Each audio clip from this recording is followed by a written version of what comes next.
오늘의 장발장 TV는 불교는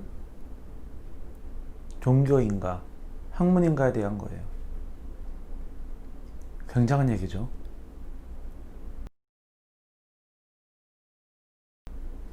그 누구도 이런 주제로 얘기한 사람이 없을 거예요.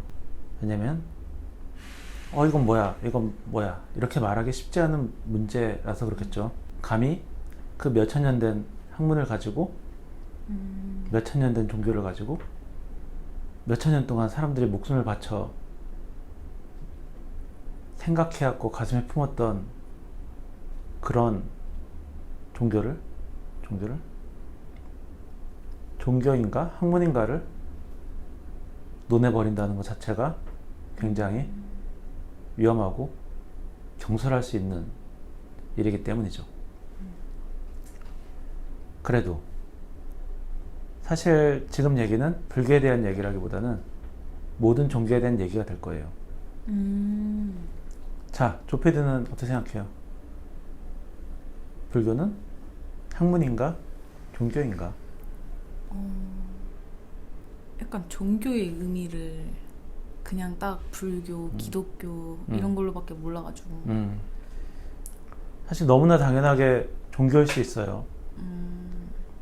근데 조금 공부하다 보면 학문인가라는 생각이 들기 시작할 때가 오거든요. 모든 세상의 종교의 흐름에 대해서 얘기를 해줄 거예요. 이거는 종교, 불교뿐만 아니라 기독교라든가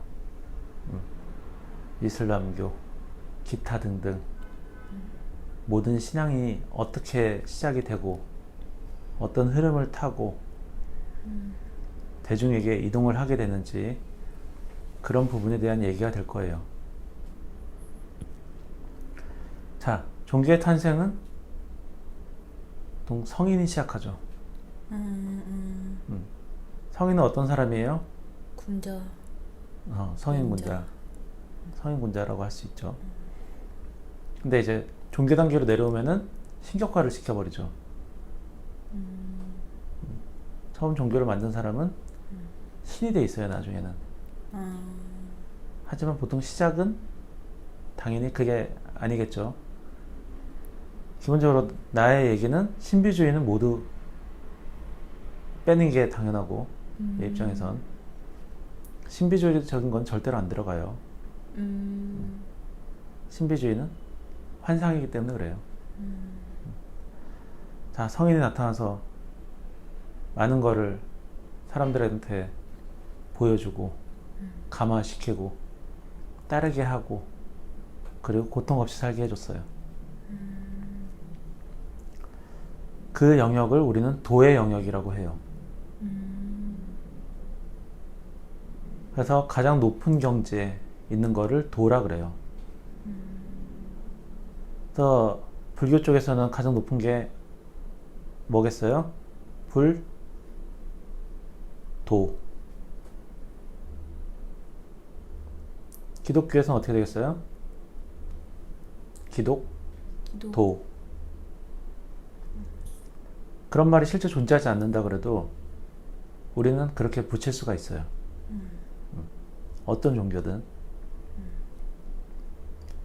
그렇게 도를 깨달은 사람들이 스승이 되고 제자를 키워내고 그런 그 제자들의 제자들까지도 이제 점점 그 가르침을 따라서 행동하는 사람들이 많겠죠. 같은 깨달음을 얻게 되는 것이고 그 단계를 우리는 가라 그래요. 그래서 그 단계에 이른 층을 뭐라고 얘기하느냐? 불,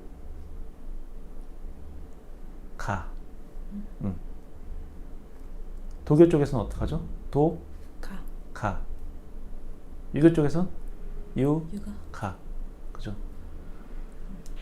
기독교 쪽에서는 기독, 가. 가.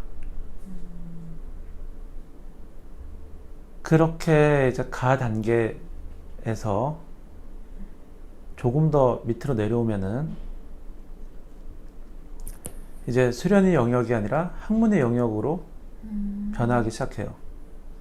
학문의 영역은 가의 단계보다 약 더 밑에 있는 단계이고, 그리고 지식이 위주로 되는, 문자가 위주로 되는 그런 단계라 보면 돼요. 이게 문자 사회로 오면서 생겨난 단계일 수도 있어요. 그래서 학문화되는 거를 우리는 학이라 그래요. 학의 단계로 오면은 불교 쪽에서는 뭐라 그래요? 학. 도교 쪽에선 도학. 유교 쪽에선 유학. 자, 성리교라는 것도 있을 수도 있겠죠. 성리교 쪽에선 성리학. 모든 학문은 그래요. 문자로 이루어져 있고 전파하기가 쉽고 많은 사람이 쉽게 접할 수가 있고. 그럼 기독교 쪽에선 기독학. 모든 종교들마다 이 범위는 좀 달라요. 도의 영역, 가의 영역, 학의 영역이 종교들마다 차이는 있어요. 그래도 이런 단계는 너무 자연스러운 흐름이라 존재할 수밖에 없어요. 자, 그럼 학 다음엔 뭐가 있겠죠? 교가 있겠죠. 학의 영역도 쉽지 않아요. 모든 사람들이 거기에 시간을 투자하고 지식을 투자하고 자원을 투자해서 공부에 인생을 거는 것은 쉽지 않단 말이에요. 기본적으로 어렵고, 학문이란 건 기본적으로 어려운 속성을 다 가지고 있어요. 문자로 전파되는 학문들이 보통 더 그래요. 그러면은 그렇게 학문으로 접근하기 힘든 사람들 입장에서는 조금 더 쉽게 했으면 좋겠다. 나도 그 학문의 정수를 느끼고 싶지만 너무 어려워서 못 알아듣겠다. 그럼 어떻게 해요? 교가 되는 거예요. 논리, 이론 이런 거는 생각 안 하셔도 되고 우선 이것만, 우리가 말하는 이것만 믿고 따라오면은 된다. 학문의 영역은 기본적으로 비판의 영역이에요. 이게 맞나 틀리나, 옳고 그름을 가리고 논리의 세계이기도 한데, 교회 세계에서는 믿음의 세계예요. 그래서 옳고 그름을 가리는 거는 오히려 잘못된 게 되고, 그냥 믿으면은 결과를 주겠다. 이게 교회 단계라고 보면 돼요. 그래서 이제 불교 쪽에서는 예전에 어떤 걸 했냐면은, 자, 우리 백성들은 너무 학문하기도 너무 어렵고 수련을 할 수 있는 입장도 아니고 하니까 어떻게 하면 고통을 덜어줄 수 있을까? 그러면 딴 거 하지 말고 힘들 때나 아니면 평소에도 나무아비탑을 관세음보살을 외쳐라. 마음속으로 외치고 밖으로도 외치고. 그렇게 하면은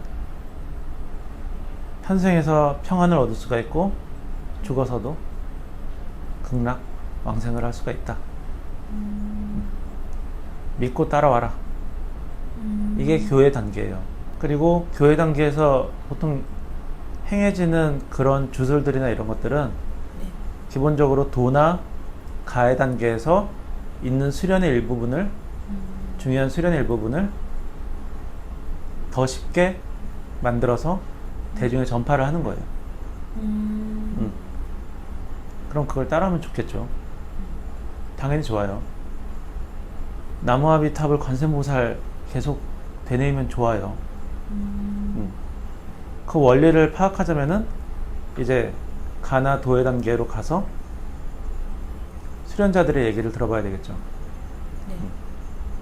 하지만 제가 아는 지식만으로도 그게 굉장히 좋은 건강에 좋은, 정신에 좋은, 더 가서 영혼에 좋은 행동이란 거를, 습관이란 거를, 주술이란 거를 알 수가 있어요. 모든 종교는 학문의 영역이 존재하고 종교의 영역이 존재하고 그래요. 우리가 어느 부분을 보냐에 따라서 그게 다르게 느껴질 수 있지만 네. 우리도 기독교 보면은 종교로밖에 안 보이잖아요. 맞아요. 하지만 그 안에서도 분명히 학문으로 기독학을 접하고 있는 사람들이 분명히 존재해요. 안 보인다고 없는 게 아니에요. 맞아. 그런 스님들, 이제 위대한 스님들은 이제 도나 가의 경지에 오른 분들이겠죠. 네. 근데 그분들이 대중한테 얘기해 줄 때는 도나 가의 영역 얘기를 하기가 힘들어요.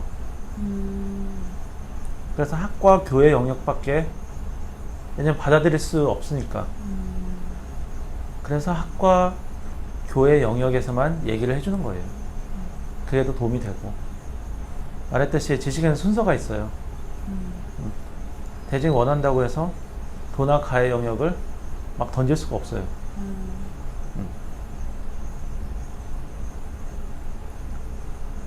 그래서 우리가 이제 종교를 믿을 때는 네. 내가 그 학문의 어느 영역에 있는가를, 그 흐름의 어느 영역을 접하고 있는가를 아는 게 굉장히 중요하다. 안 중요할 수도 있죠.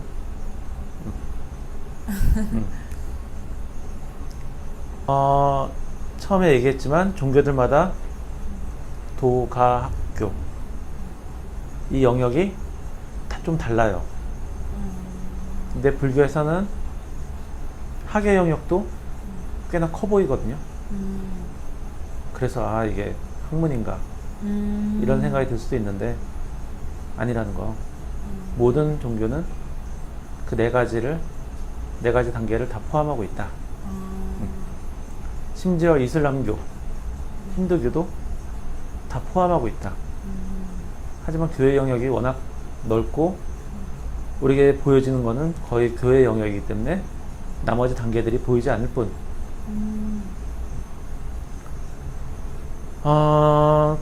그래서 종교의 흐름은 다 그렇게 되는데 네. 그럼 그렇지 않아 보이는 것도 있을 거예요.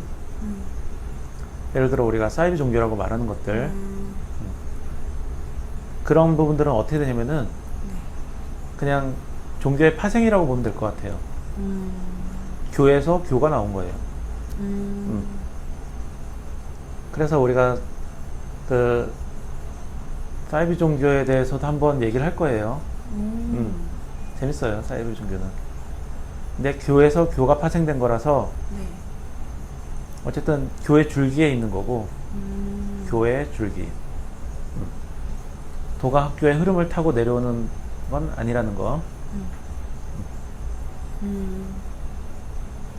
자, 종교와 학문의 경계에 대한 얘기 여기서 마치겠습니다.